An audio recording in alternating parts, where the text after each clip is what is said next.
Le courrier de Monseigneur Stanislas Lalanne. Une émission animée par Bruno Courtois. Monseigneur Lalanne, bonjour. Bonjour. Merci de nous être fidèles à ce rendez-vous désormais hebdomadaire, donc le courrier de Monseigneur Lalanne, où vous avez la gentillesse de nous partager en tout cas ces courriers.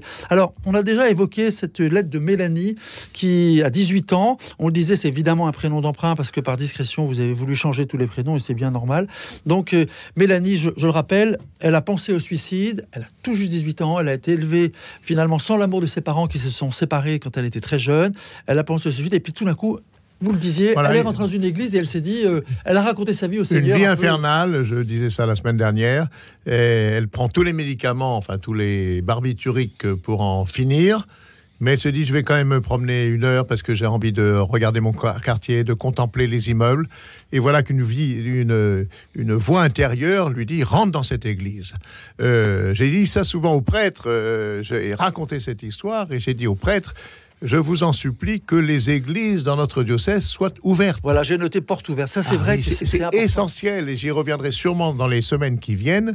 Il est essentiel que les églises soient ouvertes, même s'il n'y a pas de célébration, même s'il n'y a pas de messe, parce que il se passe beaucoup de choses dans une église. Et cette jeune fille, elle fait vraiment une expérience spirituelle. Enfin, quelle est cette voix qui lui a dit, je ne sais pas, mais elle voit la croix de Jésus. Elle voit la croix de Jésus, et elle fait cette expérience du salut. Et puis il lui faut du temps. J'avais commencé à en parler la semaine dernière. Il lui faut du temps, quelques jours.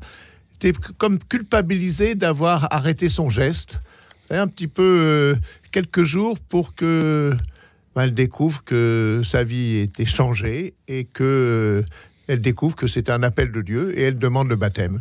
Et elle a été baptisée dans la nuit de Pâques cette année. Une grâce particulière quand même de sentir cet appel, parce que quand elle dit je me suis senti appelée, enfin. Elle s'est sentie appelée, et Mélanie rentre dans cette église. J'avais peur d'halluciner, mais non, la voix ne me lâcha pas. Je décide de faire demi-tour et de rentrer dans l'église. Une fois rentré, je sens un vent froid derrière moi. Il y a la croix de Jésus. Je me rapproche et fixe mon regard sur Jésus crucifié. Et là, elle se met à pleurer, à fondre en larmes. Et c'est un bouleversement dans sa vie. Elle ressort, plus question de mourir, mais d'être baptisée. Est-ce que ça veut dire qu'elle avait peut-être le cœur ouvert, l'esprit ouvert?